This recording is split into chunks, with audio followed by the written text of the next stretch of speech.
ანუ არანაირი მიზანი არ გააჩნდა აბსოლუტურად ვერანაირი. ერთადერთი რაც ქონდა ამას მუღამი, უნდა მიგეშვირა მოწინააღმდეგე ხარეს და გესროლა. გინდაც ნაპოლეონის დროინდელი უფრო თანამედროვეზე ავიღოთ, ხო? ეს იგივეა ხო? იგივენაირად. რა? ხო არ აქვს ის. ამასა. ო. ამასამიზია. მაგას რა ხდება? აზრი გამოწვდინა. ანუ მიზანი არ ქონდა. ნაპოლეონის დროსაც კი. ანუ მიუშვირა და გაისწორა უბრალოდ. ეხლა ეგ რაზე იყო დამოკიდებული. ჯერ ეგეთი თოფები რო იაფი ყოფილიყო.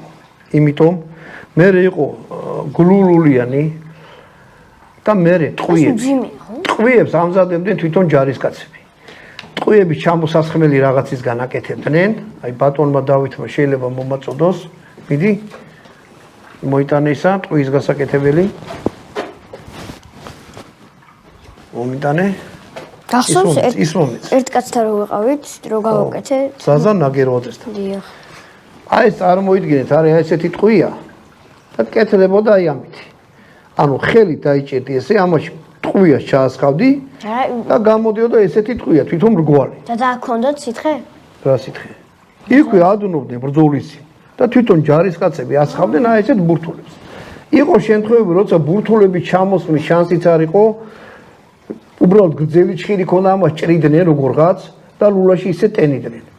ან შეიძლება საერთოდ ტყვიას არ ჩაეტენ, რაღაცა სხვა რაღაცა ჩაეტენ და გაესწრო.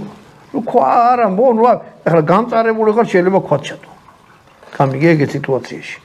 ამიტომ ნაპოლეონის დროინდელი თოფი რო ჩაგემაგრებინა რაღაცაში და დაგებიტონებინა და 100 ჯერ გაგესროლა, 100 ჯერვე მოხდებოდა